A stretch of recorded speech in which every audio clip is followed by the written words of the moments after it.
இந்த கதையோட சுருக்கத்தை பார்த்துடலாம் ஃபர்ஸ்ட்.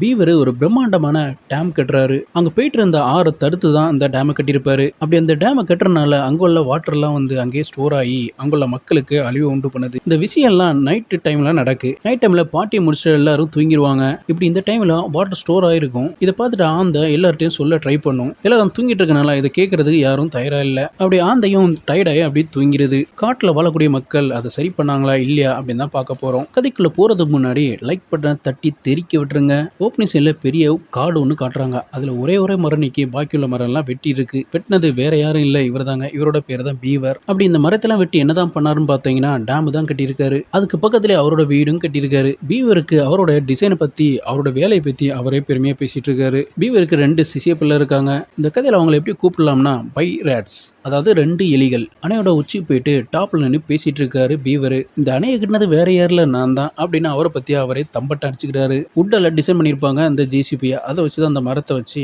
அணையை கட்டியிருப்பாங்க. அப்படியே சீனை கட் பண்ணா ஹீரோயினை காட்டுறாங்க. இந்த நைட் டைம்ல பார்ட்டிக்காக கேக் ரெடி பண்றாங்க. அதே மாதிரி இவங்களோட ஃப்ரெண்ட்ஸும் கேக் ரெடி பண்றாங்க. சரி, நண்பர்கள் யாரெல்லாம் இருக்காங்கன்னு பாத்தீங்கன்னா இவங்க தான் கடல் கன்னி.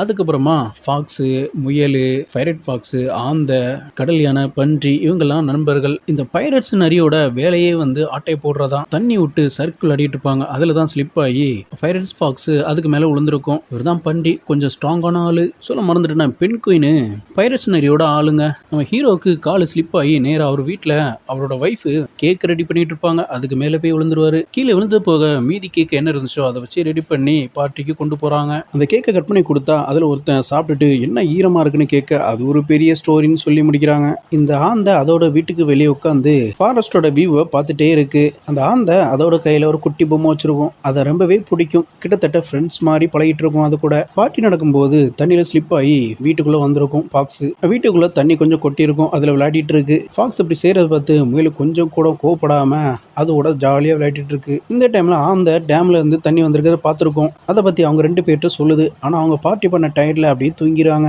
அடுத்ததான் பண்டிகிட்ட போயிட்டு சொல்லுது. ஆனாலும் அது தூக்கத்தில் எந்திரிச்ச மாதிரியே தெரியல. எப்பா நான் விடுப்பா, ரொம்ப டயர்டாக இருக்கு, பார்ட்டி இப்போ தான் முடிஞ்சுது, வேணா நாளைக்கு வா பார்ட்டி பண்ணிக்கலாம்னு சொல்லி தூங்குது. இந்த ஆந்தைக்கும் வேற வழி இல்லை, நம்ம ஃப்ரெண்ட்ஸ் எந்திக்க மாட்டாங்க, நம்ம அந்த இடத்துக்கு போயிட்டு என்னதான் நடக்குன்னு தெரிஞ்சுட்டு வரலான்னு போகுது. இந்த பக்கம் பீவர் ஜாலியாக தண்ணியில் குளிச்சுட்டு இருக்காரு. அவர் இந்த டேமை கட்டினதுக்கு நம்மளோட டிசைனு எல்லாருக்கும் தெரிய வரணும், அது மட்டும் இல்லாமல் எல்லாருமே என்ன மதிக்கணும்னு நினச்சிருப்பாரு. குளிச்சுட்டு அவரோட வீட்டுக்கு போறாரு. இப்போ ஹீரோயின் என்னடா வீட்டுக்குள்ள தண்ணி வந்துட்டு, அச்சோ கனவா எங்க இருக்கீங்க, இங்க ஓடி வாங்க, ஏற்கனவே பார்ட்டி பண்ணுன்னு சொல்லி தண்ணியை வீட்டுக்குள்ள கொண்டு வந்திருப்பாரு. மறுபடியும் ஏதாவது பண்ணீங்களான்னு கேட்க எனக்கு இதுக்கு எந்த சம்மந்தம் இல்லைன்னு சொல்லிட்டாரு. அந்த நாள் நைட்டு ஃபுல்லா தூங்கி இருக்கும். காலையில் எழுந்திரிச்சு பார்த்தோன்னா பீவரோட வீட்டுக்கு வந்திருக்கும். பீவர் சொல்றான், என்ன நீ மட்டும் தான் வந்திருக்கேன், அவனோட ஃப்ரெண்ட்ஸ் எங்க? ஃபாக்ஸு முயலும் ஆந்தைய காணன்னு தேடிட்டே போறாங்க. நைட்டு கூட நம்மகிட்ட தானே பேசிட்டு இருந்தான், அதுக்குள்ள எங்க போயிட்டான்? ஒரு வேலை வீட்டில் இருக்கணும், அப்படி இல்லைன்னா அவனோட ஃப்ரெண்ட்ஸ் வீட்டில் இருக்கணும், போய் பார்ப்போம். காட்டு பன்றி, இங்க என்ன பண்ணிட்டு இருக்க? ஆந்தைய பத்தியா? பார்க்கவே இல்லை. அப்படி இங்கேயும் இல்லைன்னா வேற எங்கே தான் போயிருப்பான்? இப்போ எல்லா ஃப்ரெண்ட்ஸும் ஆந்தையை தேடி போகிறாங்க. இப்படி போயிட்டு இருக்கும்போது திடீர்னு திருட்டு நெறி வந்து எங்கே போகிறீங்க எல்லாரும் தெரிஞ்சுக்கலாமா, நீனு எங்கள் கூட வா, எல்லாரும் சேர்ந்து ஒன்றா தேடுவோம். ஃபஸ்ட்டு விஷயம் இந்த தண்ணி எங்கேருந்து வருதுன்னு ஃபஸ்ட்டு அவங்களுக்கு தெரியாது. 2வது விஷயம் ஆந்தை எங்கே தான் போச்சுன்னு சொல்லி தேடி பார்க்குறாங்க. ஆனால் கிடைக்கவே இல்லை. ஆனால் ஆந்தை கையில் வச்சுருந்த பொம்மை மட்டும் அவங்களுக்கு கிடச்சிருச்சு. அதை வச்சு பார்க்கும்போது இந்த தண்ணியை நோக்கி தான் போயிருப்பான். வாங்க நம்ம போய் பார்க்கலான்னு அவனோட ஃப்ரெண்ட்ஸ் எல்லாரையும் கூப்பிடுறான். ஆனால் எல்லாரையும் போக முடியாது அவ்வளோ தூரத்துக்கு. அதுக்கு முயல் என்ன சொல்கிறாங்கன்னா, நானும் என்னோட ஹஸ்பண்ட் மட்டும் போயிட்டு வரோம், உங்களோட அந்த பாத்திங் டப்பும் நாங்கள் எடுத்துக்கிறோம், நாங்கள் 2 பேரும் போயிட்டு கண்டிப்பாக ஆந்தையை கூட்டு வருவோம், யாரும் கவலைப்பட வேண்டாம், பாய் பாய் அப்படின்னு சொல்லிட்டு காம்புறாங்க. இது வரைக்கும் அந்த மெர்மைடு பாத்திங் ஸ்டாப்ல தான் இருந்திருக்கும். இப்போ தண்ணி வந்தனால அது நீந்த ஆரம்பிச்சுட்டு முயலும் ஃபாக்ஸ் சேர்ந்து நீங்கள் அந்த பக்கமாக தேடுங்க, நாங்கள் இந்த பக்கமாக தேடி போகிறோம்னு சொல்கிறாங்க. இப்படி கொஞ்சம் தூரம் ட்ராவல் பண்ணும்போது அந்த 2 ரேட்டும் போட்டிங்கில் ஸ்பீடாக வராங்க. ஆந்தை எனக்கு ஃப்ரெண்ட்ஸ் இருக்கிறதா பிவர்கிட்ட சொல்லியிருக்கோம். சடனாக அந்த 2 எலியை கூப்பிட்டு அவங்களோட ஃப்ரெண்ட்ஸ் எங்கே கூட்டுவான்னு சொல்லி அனுப்பியிருக்கோம். இப்படி அந்த 2 எலி இவங்களை தேடி வந்திருக்கும். நாங்கள் இவ்வளோ தூரம் என்னோட ஃப்ரெண்ட்ஸை தேடி வந்தோம், அவனோட பேர் ஆந்தை, நீங்கள் பார்த்தீங்களா, என் கூட வாங்க கூட்டு போகிறேன். இந்த பக்கம் தண்ணி வந்துட்டு இருக்கனால இவங்க ஏதாவது பண்ணி ஆகணும், இல்லைன்னா அந்த ஃபாரஸ்ட்டே அழிஞ்சிரும். அதுக்காக அவங்க பிளான் பண்ணுறாங்க. சேம் டைம் பெண் குயின் அவளோட லவ்வரை தேடி போகுது. அப்போ அவன் வீட்டுக்கு போய் பார்த்தாலும் அங்கே யாருமே இல்லை. என்னடா இது, ஒருத்தங்கள காணாம போகிறாங்களே ஃபீல் பண்ணிகிட்டே இருக்கு. அது ஒன்றும் இல்லை, அங்குள்ள பொருளை எல்லாம் திருட்டு நிறைய ஆட்டையை போட்டிருக்கும். அதுக்கு தான் இவ்வளோ பெரிய ஷாக்கிங் ஆகுது. மறுபடியும் நிறைய முயலையும் கூட்டு போன மாதிரி அங்கே இருக்கிற எல்லா ஃப்ரெண்ட்ஸையும் கூட்டு வர சொல்லி இந்த 2 எலிகிட்ட பீவர் சொல்லியிருப்பான். ஆனால் அந்த 2 எலி இருக்கு அதுக்குள்ள பயங்கரமாக சிரிச்சு காமெடி பண்ணிட்டு இருக்கும். நிறைய முயலும் பீவரோட வீட்டுக்கு வந்திருக்கும். அந்த இதை பார்த்துட்டு பயங்கர சந்தோஷத்துல ஓடி போயிட்டு கட்டி பிடிக்க அவங்கள. இந்த ஒரு சந்தோஷத்துல பீவர் ஒரு டான்ஸையும் பாட்டையும் போடுது. ஃபாக்ஸும் முயலும் இந்த வீட்டு புதுசா தான் வந்திருப்பாங்க. அவங்கள்ட்ட வீட்டுல என்னெல்லாம் இருக்கு, புதுசு புதுசா என்னெல்லாம் டிசைன் பண்ணியிருக்கேன், ஸ்விம்மிங் பூல் எப்படி இருக்கு, அப்படி அவன் கட்டின வீடை பத்தி பெருமையா பேசிட்டு இருப்பான். அது மட்டுமா இந்த வீடே அண்டர் வாட்டர்ல தான் இருக்கு. பீவரை பொறுத்த வரைக்கும் எல்லாருமே ஜாலியா என்ஜாய் பண்ணிட்டு இருக்கணும். அதுக்காக என்ன பண்ணிருப்பானா, ஃபன் ஆக்டிவிட்டிலாம் அங்க வச்சிருப்பான். 2 சிசி பிள்ளைகளா நீங்க போயிட்டு அவங்க ஃப்ரெண்ட்ஸ் அங்க இழுத்துட்டு வாங்கோ.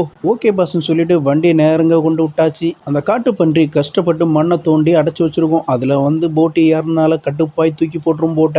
டே இந்த காட்டு பன்றிக்கு ரொம்பவே பலம் அதிகண்டா. நம்ம இவ்வளவு சிசி பிள்ளையா போகணும். அப்பதான் வந்து வருங்காலத்துல பெரிய ஆளாக முடியும். என்ன சொல்ற நீ? அப்படியே குருக்கு வணக்கத்தை போட்டு இந்த பக்கம் திரும்பினா இந்த திருட்டு நரி அங்குள்ள பொருளை எல்லாம் ஆட்டை போட்டுட்டு ஓடுது. இது என்ன ஆட்டை போட்டாலும் யாருக்குமே தெரியாத மாதிரி எடுத்துட்டு போயிடும். அதுதான் இதோட டேலண்டே. நீங்கெல்லாம் இங்க இருக்க பதிலா இங்க கூட வந்தீங்கன்னா பீவரட்டுக்கு கூட்டு போறேன். அங்க போயிட்டு ஜாலியா நம்ம எல்லாம் என்ஜாய் பண்ணலாம். என்ன சொல்றீங்க? டேய் இவங்க எல்லாம் பார்த்தா வர மாதிரி தெரியல, நம்ம போவோம் வா. இப்ப காட்டு பண்ணிட்ட தலைவா, உங்களுக்காக நாங்க என்ன வேணா செய்வோம். நீங்க ஹெல்ப்னு மட்டும் கேளுங்க, நாங்க ஓடி வந்து செய்யறோம். பாய் தலைவா, நாங்க கிளம்புறோம். ஆனா அவன் காட்டு பண்டி அதோட கடமை வச்சுக்க அளவே இல்லை, மண்ணை மாதிரி போட்டுட்டே இருக்கு. இந்த ஃபாக்ஸுக்கு இந்த இடத்துல இருக்கிறதுக்கு ரொம்பவே பிடிச்சிருக்கு. ஆனா முயலுக்கு இங்க இருக்கிறதுல கொஞ்சம் கூட விருப்பம் இல்லை. இதை கேட்டுட்டு அந்த பீவர் உங்களுக்கு இங்க தங்குறதுல விருப்பம் இல்லையான்னு கேக்குறான். இங்க பாருங்க மிஸ்டர், நாங்க கிளம்புறதுக்கு ரெடி ஆயிட்டோம், எங்களை எதுவும் டிஸ்டர்ப் பண்ணாதீங்க. ஃபாக்ஸுக்கு கேம் விளையாடுறதுல இன்ட்ரெஸ்ட் உண்டும். இது தெரிஞ்சுட்டு பீவர் ஃபாக்ஸ் எங்கேயும் போயிடக்கூடாது, தன் கூடயே இருக்கணும்னு சொல்லி இந்த ஃபன் மோட ஆக்டிவேட் பண்றான். என்னதான் முயலும் ஆந்தையும் சொல்லி பார்க்காங்க, இது நம்ம வீடு கிடையாது, நம்மளோட வீடு அங்க இருக்கு, வா போவும் சொல்லி பார்க்குறாங்க. ஆனாலும் அவனுக்கு வரதுக்கு இன்ட்ரெஸ்டே இல்லை. அப்படி அந்த கேமுக்குள்ள என்னதான் இருக்குன்னு பார்த்தீங்கன்னா ஐஸ்கிரீமு எல்லாமே இருக்கு. அதனால ஃபாக்ஸுக்கு போறதுக்கு விருப்பமே இல்லை. இப்போதைக்கு ஃபாக்ஸ் நம்ம கூட வர மாதிரி தெரியல, நம்ம வீட்டுக்கு போலான்னு அவங்க கிளம்புறாங்க. இப்போ பீவரும் ஃபாக்ஸும் ரொம்பவே க்ளோஸ் ஃப்ரெண்ட் ஆயிட்டாங்க. உனக்கு வாட்டர் சம்பந்தமா என்ன வேணாலும் இங்கே விளையாடிக்கலாம். ஸ்விம்மிங் பூல் இருக்கு, அது போக வாட்டர் ராக்கெட்டும் இருக்கு, அதை வச்சு நீ பறக்கவும் செய்யலாம், எங்க வேணா போயிட்டும் வரலாம். இப்போ அங்குள்ள எல்லா கேமே ஃபாக்ஸ் விளையாடி முடிச்சாச்சு. இப்போ ரொம்பவே போர் அடிக்க ஆரம்பிச்சிட்டு இப்போ ஆந்தைக்கு தன்னுடைய வீட்டுக்கு வந்ததுல ரொம்பவே சந்தோஷம். அது மட்டும் இல்லாம அது வச்சிருந்த கை பொம்மையும் கட்டி பிடிச்சி பயங்கரமா சந்தோஷப்படுது. முயலுக்கு வீடு இருந்திருக்கும், முக்காவாசி தண்ணி வந்தாச்சு. அதனால என்ன பண்ணுதுன்னா அதோட மொட்டை மாடியில எல்லா திங்ஸையும் எடுத்து மேல வைக்குது. ஃபாக்ஸுக்கு ஒரு விஷயம் மட்டும் நல்லாவே தெளிவா புரியுது, பீவர் நம்ம வீட்டுக்கு போக விட மாட்டான், வேற ஏதாவது பிளான் பண்ணி தான் நம்ம போகணும். பீவரோட கண்ட்ரோல் ரூமுக்கு வந்து பாக்குறான். அங்க இருந்த கேமரா ஸ்கிரீன்ல பீவர்கிட்ட பேசி பாக்குறான். பீவர் அவனோட வேலை விஷயத்துல பிஸியா இருக்கிறனால இவனை கண்டுக்க மாட்டுக்கான். அப்படி ஒவ்வொரு கேமராவை பார்க்கும்போது மெர்மைடு துள்ளி குதிக்கிறது தெரியுது. சேம் டைம்ல அவனோட ஃபேமிலி கஷ்டப்பட்டு இருக்கிறத பாக்குறான். ஹலோ ஃபாக்ஸ், நீ ஏன் ரூமுக்கு வரதா இருந்தா என்கிட்ட பெர்மிஷன் கேட்கணும், இதுவே லாஸ்டா இருக்கட்டும், இனிமே இந்த பக்கம் வராதுன்னு சொல்லிடுறாரு. ஃபாக்ஸ் எவ்வளவு சொல்லி பாக்குறான், என்னோட ஃபேமிலியை பார்க்க போகணும், அது மட்டும் என்னால பண்ண முடியாது, வேற ஏதாச்சுன்னா கேளு, இதுக்கு மேல இவங்க கிட்ட பேசுறதுல அர்த்தம் இல்ல. ஃபாக்ஸ் இப்படி மாறுவான்னு நாங்க கொஞ்சம் கூட நினைக்கவே இல்லை, இப்படி மாறிட்டானே எல்லாரும் ஃபீல் பண்றாங்க. அதை பத்தி எதுவும் கவலைப்படாத, ஃபாக்ஸ் கண்டிப்பா நம்மள தேடி வருவான். இவங்க சொன்ன மாதிரி ஃபாக்ஸ் ஒரு பிளான் பண்றான். இவங்கிட்ட இருந்து எஸ்கேப்பா வரதா இருந்துச்சுன்னா அவனோட வழியில போயிட்டு தான் அவனை சரி பண்ண முடியும். சொல்லு நண்பா, உனக்கு என்ன பிடிக்குதுன்னு சொல்லு, நம்ம அதே மாதிரியே பண்ணிக்கலாம். நம்ம இப்படியே இருந்துட்டு இருந்தா நம்மளோட பிரச்சனை என்னைக்குமே சரியாகாது. அதுக்காக நம்ம என்ன பண்ணுவோம், போட்டு ஒன்று ரெடி பண்ணுவோம். இங்க மட்டும் ஃபாக்ஸ் இருந்தாருன்னா இந்த மாதிரி தான் யோசிச்சிருப்பாரு. நம்ம கொஞ்சம் கூட டைம் வேஸ்ட் பண்ண வேண்டாம், இமிடியேட்டாவே நம்ம கிளம்புவோம். அவங்கள்ட்ட என்னெல்லாம் பொருட்கள் இருந்தோ அதை வச்சு போட்டை ரெடி பண்ணி பீவர் இருந்த இடத்துக்கு போறாங்க. இந்த கேப்ல ஃபாக்ஸ் அந்த இடத்துல இருந்து எஸ்கேப் ஆகி டேமோட டாப்புக்கே வந்திருப்பான். அங்க இருந்த பெரிய மரங்களை எடுத்து தள்ளிடலாம் பாக்குறான். ஆனா அவனால முடியல. அது இப்படி இவ்வளவு பெரிய மரத்தை ஒரு ஆளா தள்ள முடியுமா என்ன? முடியவே முடியாது. ஆனா டீமா சேர்ந்தா பண்ண முடியும். ஃபாக்ஸ் இந்த மாதிரி தப்பிக்கிறதுக்கு ட்ரை பண்றதை எல்லாரும் இங்க இருந்து பார்த்துட்டாங்க. தூரத்துல நிக்கிறது நம்ம ஃபாக்ஸ் தான். நம்ம எல்லாரும் சேர்ந்து இந்த டேமை டிஸ்ட்ராய் பண்ணணும். இப்ப காட்டு பன்றி ஃபாக்ஸ் பண்ண மாதிரியே தூக்கி தள்ளிடலாம் பாக்கு. ஆனா மரத்தை தூக்கவே முடியல.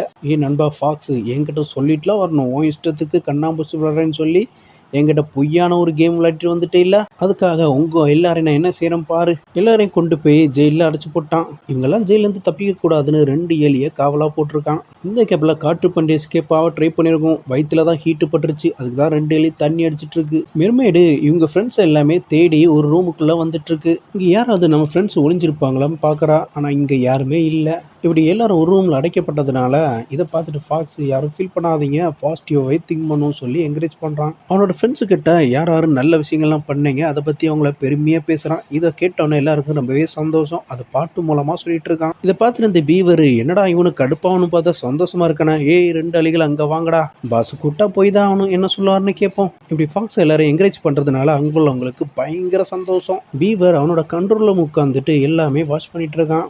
பஸ்ட் ஆந்த என்ன சொல்லுதுன்னா, என்னால பறக்க முடியும், நான் பஸ்ட் மேல போறேன், அவன் என்ன பார்த்துட்டு இருப்பான். அந்த கேப்ல காற்று பன்றி கீழே தொலைய போட்டு எப்படி வெளியே போறதுன்னு பிளான் பண்ணிருங்க. பீவர் அந்த 2 எலிகிட்ட என்ன தைரியம் தான் அவங்க கூட பாட்டு பாடி சந்தோஷமா என்ஜாய் பண்ணிட்டு இருப்பீங்க. அவங்க குரூப்பா சேர்ந்து போட்ட பிளான் படி பிளானை எக்ஸிக்யூட் பண்ண ஆரம்பிச்சாச்சு. அதுக்கப்புறமா காட்டுப்பன்றியோட வேலை தொலைய போட்டு வழியை கண்டுபிடிக்கே தான். இப்படி ஆந்த வெளியே பறந்து வந்து என்ன பாரு நான் அங்கே இருக்கேன் பீவர் என்ன மிஸ் பண்ணிடாத.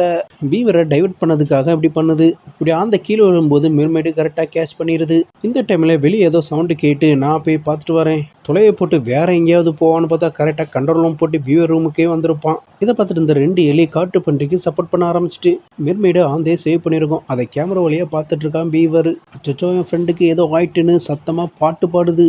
அந்த சவுண்டு வைப்ரேஷனில் கண்ணாடியெல்லாம் உடஞ்சி கீழே விழுது. காட்டுப்பன்றி தொலையை போட்டு கண்ட்ரோல் ரூம் போயிருப்பான். அது வழியாக பீவர் ஃபாலோ பண்ணிட்டு வரான். இப்போ பீவர் ஃபாக்ஸோட ஃப்ரெண்டை பார்த்தாச்சு. அவங்க நிற்கிற லிஃப்ட் வழியாக எஸ்கேப் ஆகலான்னு பார்க்குறாங்க.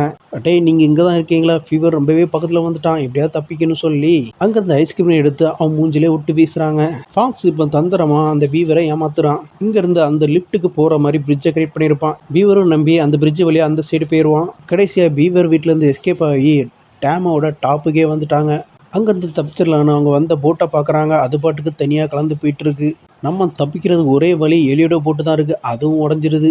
போட்டில் 2-3 பேர் போகலாம். மொத்தமாக போனால் என்ன ஆகும், இதுதான் ஆகும். இதை பார்த்துட்டு பீவர் மேலேயே வந்துட்டான். பீவர் வச்சிருந்த போட்டு ரோபோட் மாதிரி ஆக்ட் ஆகி அவங்கள கொல்ல போகுது. நண்பா உனக்கு நான் தானே வேணும், என்னை மட்டும் வச்சுட்டு அவங்கள விட்டுருன்னு சொல்கிறான். இதை கேட்டிருந்த எல்லாருமே நாங்களும் அவங்க கூட தான் இருக்க போகிறோம், எங்களையும் நீ பிடிச்சி வச்சுக்கோ.